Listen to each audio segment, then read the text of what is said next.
नमस्कार, पांचजन्य की इस विशेष चर्चा में आप सभी का स्वागत है। कच्चातीवू द्वीप ये नाम चुनावी माहौल में बहुत ज्यादा सुनने को मिल रहा है, खास तौर से तब जब प्रधानमंत्री नरेंद्र मोदी अपनी रैलियों से लेकर संसद तक में इसका जिक्र कर चुके हैं। श्रीलंका पर इसका कब्जा है, लेकिन कभी ये भारत का हिस्सा हुआ करता था।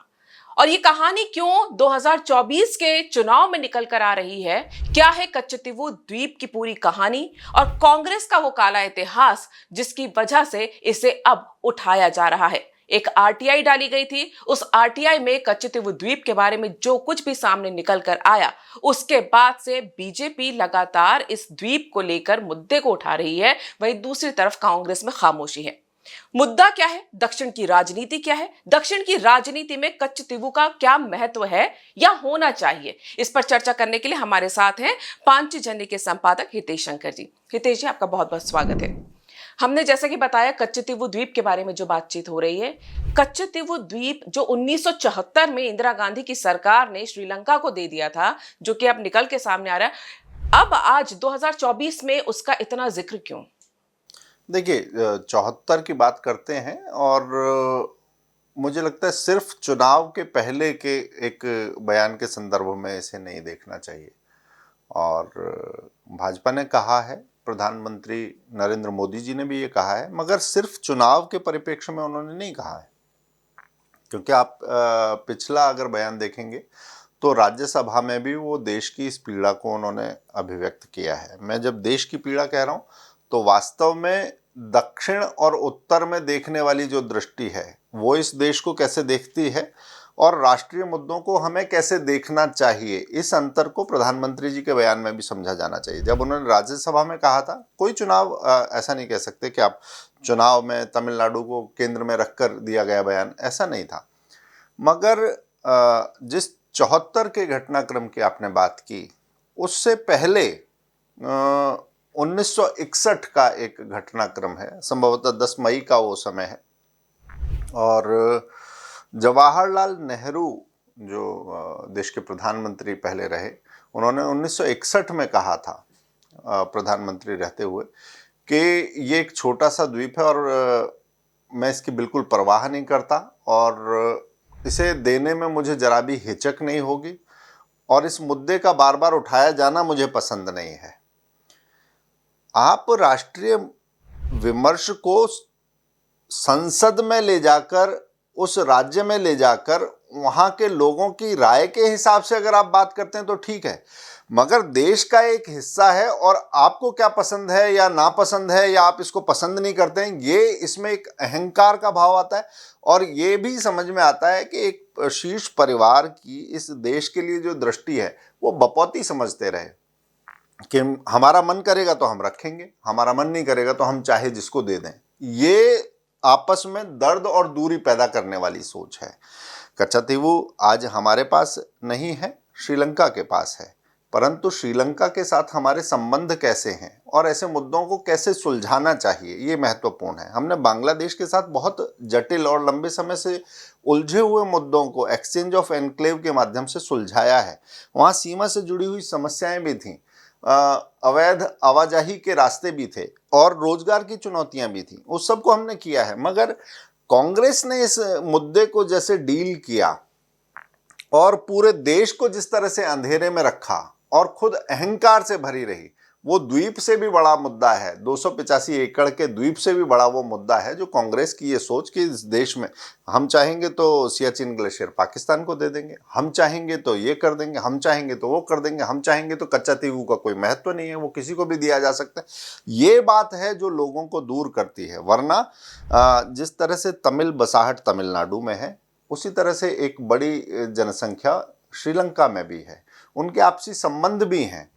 वो राजनीतिक दृष्टि से ऐसे नहीं देखते और कांग्रेस एक बार ये दंश पूरा देश झेल चुका है। ये पार्टी बहुत बड़ा झटका खा चुकी है। जिन मुद्दों की आपको समझ नहीं है, श्रीलंका के मुद्दे को आपने, तमिल इलम वाले मुद्दे को अपनी मनमानी से हल करना शुरू किया था और उस समय वो जो आतंकवाद का व्याप था और इस देश ने अपना प्रधानमंत्री खोया है। फिर भी इस बचकाने तरीके से किसी से बात किए बिना सिर्फ अपनी समझ पर, अपने अहंकार पर, उसी को सबसे बड़ा समझते हुए किसी चीज पर अड़ जाना, कच्चातीवू उसका एक उदाहरण है। कच्चातीवू की अगर हम भौगोलिक दृष्टि से अगर इसको देखा जाए, तो क्या ये वाकई में इसका कोई ऐसा महत्व नहीं था? जैसा कि आपने बताया कि नेहरू का ये कहना था कि इसका कोई हमारे लिए उपयोग नहीं है। उन्होंने तो खैर सियाचिन के लिए भी ये बोल दिया था। वो तो बिहार के और बांग्लादेश के कुछ इलाकों में गए थे, वहां पे भी उनको गंदगी देख के लगा ये बिल्कुल बेकार इलाका है। लेकिन उसका महत्व क्या है समुद्र के किसी क्षेत्र में जिसे आपने श्रीलंका को सौंप दिया ये कहते हुए?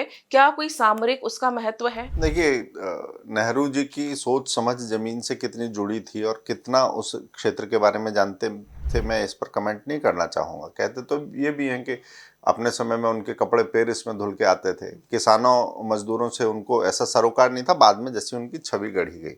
मगर मैं किसी देश के लिए एक छोटी सी जगह भी बहुत महत्व की हो जाती है। जैसे अगर हम अभी आज पश्चिमी सीमा की तरफ जाएं, वेरावल के पास का जो किनारा है वो मछली पालन की दृष्टि से, उद्योग की दृष्टि से, सीमा सुरक्षा की दृष्टि से, पर्यावरण की दृष्टि से बहुत महत्वपूर्ण जगह है आपके लिए। इसी तरह से ये कच्चातीवू की भी कहानी है। अभी रामेश्वरम के पास जब मछलियां कम हो गई तो लोगों को निसंदेह, मछुआरे थोड़ा आगे जाते ही हैं, कच्चातीवू वहीं पर है, वहाँ मछलियों की बहुतायत है। अब आपने दो जगह पर रोजगार के लिए एक संकट, एक संघर्ष की स्थिति पैदा कर दी। उधर जाते हैं मछुआरों को पकड़ लिया जाता है, वो व्यवस्थाएं तो ऐसे ही चलेंगी, मगर आपने उसको सुलझाने की दृष्टि से नरम बयानी से, बजाय नासमझी का परिचय देने के, नरम बयानी से और आपसी समझ के साथ कुछ काम समझौता किया होता तो शायद ऐसी स्थिति ना आती। और ऐसा फैसला करके कांग्रेस तो एक तरफ हो गई, मगर वहां के लोग बार बार इसका ताप, इसका संताप झेलते हैं, इसलिए उनको कष्ट होता है। अभी आप श्रीलंका से ये मुद्दा ज्यादा अगर उठाएंगे तो श्रीलंका के लोगों को भी कष्ट होगा, मैं ऐसा मानता हूं। मगर इसमें राजनीतिक अदूरदर्शिता का जो प्रयोग कांग्रेस ने किया, चिन्हित उसको किया जाने की आवश्यकता है। 1974 में ये कच्चातीवू श्रीलंका को सौंपा गया था, तब इंदिरा गांधी थी। नेहरू जी का आपने बताया, लेकिन इंदिरा गांधी ने किन परिस्थितियों में, क्या, किस सोच के साथ कच्चातीवू श्रीलंका को सौंपा? देखिए, वो इसके लिए देश की संसद में बड़ी बहस हुई हो, चर्चा हुई हो, ऐसा नहीं। तो हम ये मान सकते हैं, इसके पर्याप्त कारण हैं कि जिस तरह से किसी चीज पर मैंने फैसला कर लिया तो मेरा निर्णय अंतिम है, ये जो जवाहरलाल नेहरू जी की सोच थी वही इंदिरा गांधी जी की भी सोच थी। उन्होंने सिनेमाओ भंडार नायके जी के साथ जिस समय ये समझौता देश की तरफ से हुआ, तो उस समय इस मुद्दे पर वैसी चर्चा, वैसा सब लोगों को भरोसे में लेने का काम नहीं किया जैसा कि होना चाहिए था। इसलिए आज ये मुद्दा टीस देता है, लोग बार बार इसकी बात करते हैं। 74 की बात 74 में ख़त्म नहीं हुई थी। 74 की बात के बाद 1991 में तमिलनाडु राज्य की जो एक सरकार है, करुणानिधि सरकार जो थी, उसने इसके विरोध में प्रस्ताव पारित किया था और 91 से भी आगे ये बात 2008 तक आ गई। हमने नहीं सोचा था कि इतना पुराना ये, क्योंकि वो जुड़ाव पुराना है, मैं उसकी बात करूंगा। ये 17वीं शताब्दी में भी रामानंद जो राजवंश था तो उनके पास ये जगह थी, बाद में मद्रास प्रेसिडेंसी के पास ये क्षेत्र आता था। इस तरीके से लोग और उनका रोजगार के बीच में ये जुड़ी हुई चीज़ थी। वहाँ से चल के 1991 के बाद में ये जब जयललिता जी का शासन आया तो इस मुद्दे को लेकर वो सुप्रीम कोर्ट भी गई कि इस मुद्दे का हल होना चाहिए। ऐसी स्थिति क्यों आई? क्योंकि दक्षिण के राजनेताओं से बात नहीं की गई, वहाँ के कंसर्न, वहाँ की चिंताएं, वहाँ का जुड़ाव ये समझा नहीं गया। अगर ऐसा हुआ होता तो बाद में फिर लोग कहते हैं कि सुप्रीम कोर्ट दखल क्यों दे रहा है। दखल देने की, संवैधानिक संस्थाओं को आपस में उलझाने की, दो राज्यों को आपस में, दो राज्यों में नहीं, दो देशों को आपस में उलझाने की, तमिलनाडु के साथ श्रीलंका के लोगों का एक तनातनी पैदा करने वाला काम इसमें नाहक ही हो गया, जिससे बचा जा सकता था। 2008 का इंसिडेंट जो घटनाक्रम है वो इसकी बात करता है। आज जब बताते हैं तो मैं इसे मानता हूँ एक राज्य की टीस, एक राज्य की पीड़ा। हालांकि देश के तौर पर हमने समझौता किया है तो वो राजनीतिक दल के तौर पर नहीं किया है, मगर उस राजनीतिक दल को भी ये सोचना चाहिए कि जब आप राष्ट्रीय मसले के महत्व के प्रश्नों को डील कर रहे हो, जब उनको हल कर रहे हो, तो उसके लिए एक राष्ट्रीय सहमति बनाना, उस पर एक व्यापक चर्चा करना, उसके अलग अलग पहलुओं को सोचना समझना आवश्यक है। कच्छातीवू के मामले में ये नहीं हुआ था और ये पीड़ा है लंबे समय की, जो बार बार उठती है, आज फिर उठी है। आपने बात की राजनीति की, कच्छातीवू को लेकर जिस तरह से आपने बताया कि पहले भी सरकारें करुणानिधि रही हो चाहे जयललिता रही हो, उन्होंने इस मुद्दे को उठाया, जिससे ये तो स्पष्ट होता है कि तमिलनाडु के लोगों के लिए कच्छातीवू एक बड़ा विषय रहा है और उसकी टीस उनके मन में रही है। लेकिन अगर हम कांग्रेस की बात करें, जिन्होंने सौंपा था ये केंद्र में रहते हुए, क्या आपको ऐसा लगता है कि क्योंकि कांग्रेस की भी उतनी पैठ नहीं है, क्षेत्रीय पार्टियों का वहां दबदबा रहा है, तो कांग्रेस ने कभी उस चीज को तवज्जो नहीं दी कि वहां के क्षेत्रीय लोग क्या चाहते हैं? कांग्रेस ने तो कुर्सी के अलावा किसी को तवज्जो नहीं दी। आप इस मुद्दे की बात मत कीजिए। मैं इसलिए भी कहूंगा कि एक तो तमिलनाडु की राजनीति, वहाँ के मुद्दे, श्रीलंका में जो सारी परिस्थिति का निर्माण हुआ 90 के दशक में, कांग्रेस उसे ठीक से संभाल नहीं पाई और उसकी सबसे बड़ी चोट कांग्रेस ने खाई। बड़ी विचित्र स्थिति थी। मगर उसके बाद आप ये देखिए कि कुर्सी की राजनीति सब कुछ करवाती है इस पार्टी में। अगर वास्तव में दर्द था तो राजीव गांधी के जो हत्यारे थे उनके लिए सहानुभूति का आप प्रदर्शन नहीं करते। बिल्कुल, जहां तक श्रीलंका की बात है, तो लिट्टे से सहानुभूति रखने वाले राजनीतिक दल जो दक्षिण के हैं, तमिलनाडु के हैं, उनके नेताओं से इन्होंने काफी संबंध अच्छे कर लिए, माफ भी कर दिया। जो हत्यारे थे उनसे प्रियंका गांधी बाद में मिलकर भी आई थी और उस समय ऐसा दया भाव प्रदर्शित किया गया कि नहीं, क्षमा सबसे बड़ी है। हो सकता है कि आपके व्यक्तिगत गुणों के तौर पर आप जिसे प्रचारित करते हो वैसा सामान्य जीवन में दिखाई नहीं देता, क्योंकि खैर इसमें बात बहुत लंबी चली जाएगी, मगर मैं एक छोटा सा उदाहरण देता हूँ। इस घटनाक्रम को ऐसे भी देखना चाहिए कि राजीव गांधी के हत्यारों के लिए जिनके मन में सहानुभूति थी, आगे चलकर कांग्रेस ने ऐसे दलों के साथ मिलकर केंद्र में सरकार बनाई। तो कुर्सी से बड़े पार्टी में शीर्ष परिवार के मुखिया भी नहीं है, ये इसका उदाहरण था। और ये इस बात का भी उदाहरण है कि उत्तर या दक्षिण उन मुद्दों की समझ नहीं होगी, फिर भी उसमें जाकर टांग अड़ाना, अपनी आधी अधूरी समझ का वहां पर प्रदर्शन करना, स्थिति बिगाड़ना, और स्थिति बिगड़ने के बाद भी अगर राजनीतिक लाभ की अपनी कोई स्थिति बनती है तो देश का नुकसान होता हो मगर अपना काम बनाना, ये कांग्रेस का वहां पर दक्षिण के लिए विशेषकर ये सोच बार बार उजागर होती रही। तो बार बार उजागर अभी भी हो रही है। कर्नाटक की अगर हम बात करें दक्षिण में ही, तो उप मुख्यमंत्री के जो भाई हैं DK सुरेश, उन्होंने तो बोल दिया कि कर्नाटक को पैकेज नहीं दे रहे हैं तो एक अलग राष्ट्र बन जाना चाहिए कर्नाटक। आपने बहुत सही प्रश्न किया तृप्ति। इसमें DK सुरेश ने जो कहा कि दक्षिण में एक अलग राज्य, एक अलग देश हम बनाने की कल्पना उन्होंने सामने रखी। राहुल गांधी भी इस देश को अलग अलग राज्यों का संघ मानते हैं। कोई एक देश है, एकात्मता है, एकता जैसी चीज है, वो ये नहीं मानते। वो मानते नियम कानूनों से बंधे हुए हैं, वैसे सब अलग अलग हैं। ये सोच इस देश को तोड़ने वाली सोच है। ये अंग्रेजों की हो सकती थी, हमारे उन दलों की नहीं हो सकती जिनको हमने चुना है। उनसे हम ऐसी सोच की अपेक्षा नहीं रखते हैं। और बार बार बांटो और राज करो की नीति जो अंग्रेजों की होनी चाहिए थी, और उन्होंने इस पर शासन किया इस देश पर, उसी सोच को लेकर आगे बढ़ती हुई कांग्रेस पार्टी दिखाई देती है। विशेषकर और उत्तर और दक्षिण की अगर बात करें तो हम इस देश को एक देखते हैं, कांग्रेस उत्तर और दक्षिण को अलग अलग देखती है, फिर हर राज्य की राजनीति को अलग देखती है, वहाँ के वोट बैंक को अलग अलग करके देखती है। दक्षिण में ही आप ये देखिए कि 2018 में वीर शैव और लिंगायत, उनको धार्मिक आधार पर हिंदू उनकी जो पहचान है उससे काटने का, उनको अलग तरीके से सुविधाएं देने का एक प्रस्ताव उन्होंने आगे बढ़ाया था। पूरे समाज से जो प्रत्युत्तर मिला वो कांग्रेस के लिए चौंकाने वाला है। और शायद 28 में से 25 भाजपा ने सीटें लोकसभा की उस समय पर जीती थी, एक निर्दलीय उनके समर्थन में था।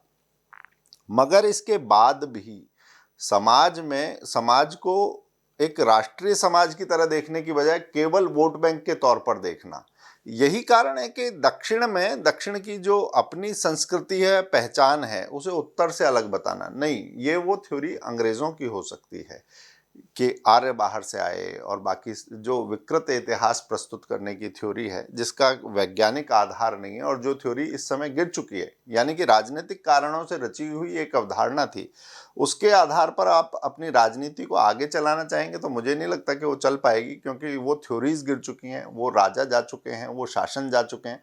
अब इस औपनिवेशिक मानसिकता से कांग्रेस को भी बाहर आना चाहिए अगर वो वास्तव में अपना अस्तित्व बचाना चाहती है। आप और एक कांग्रेस की बात की, उत्तर और दक्षिण की राजनीति की जो बात है, हम स्वतंत्रता से पहले भी कांग्रेस यही करती रही थी। आजादी के बाद जब 75 साल हो चुके हैं, कभी भी कांग्रेस की सत्ता जब रही है, उत्तर और दक्षिण की खाई को पाटने के बजाय उसे बढ़ाने की कोशिश उनकी तरफ से दिखी है। अब जब नरेंद्र मोदी प्रधानमंत्री बनते हैं, संसद में जब सिंगोल लाया जाता है तो वो तमिलनाडु से लाया जाता है। पंडित वहां पर आते हैं, सारे पुजारी आते हैं, वो दक्षिण भारत से आते हैं। दक्षिण भारत का दौरा प्रधानमंत्री तब करते हैं जब राम मंदिर का उद्घाटन होने वाला होता है, उसके ठीक एक दिन पहले वो दक्षिण भारत जाते हैं। क्या ये खाई भरने की कोशिश अब बीजेपी कर रही है? ये खाई कहीं थी ही नहीं, ये देश तो एक ही रहा है। आप ये देखिए, तमिलनाडु में जाते हैं आपको अपर्णा का मंदिर दिखाई देता है।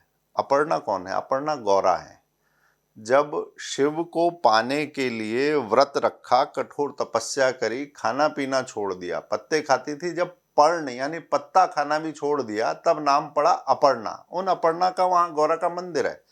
और वो वहाँ से साधना किसकी कर रही है, चाह किसकी कर रही है, कामना किसकी कर रही है, वर कौन चाहिए? महादेव चाहिए। वो कहाँ है? सुदूर उत्तर में है, वो कैलाश पर है, वो भारत का मस्तक है।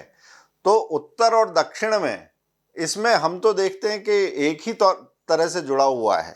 इधर आप गणपति को पूजिए, उधर गणपति से रूठ कर चले गए। गणपति ने जब परिवार की परिक्रमा की, महादेव और गौरा की, वो थोड़ा आगे चले गए तो दक्षिण की तरफ विंध्य के पार आप जाइए तो कार्तिकेय की सब पूजा करते हैं, महादेव की सब पूजा करते हैं, शिव के परिवार की पूजा होती है। जो इस बात को नहीं जानते कि आध्यात्मिक तौर पर, सांस्कृतिक तौर पर, पूर्वजों के माध्यम से, आस्थाओं मान्यताओं के माध्यम से ये देश एक ही है।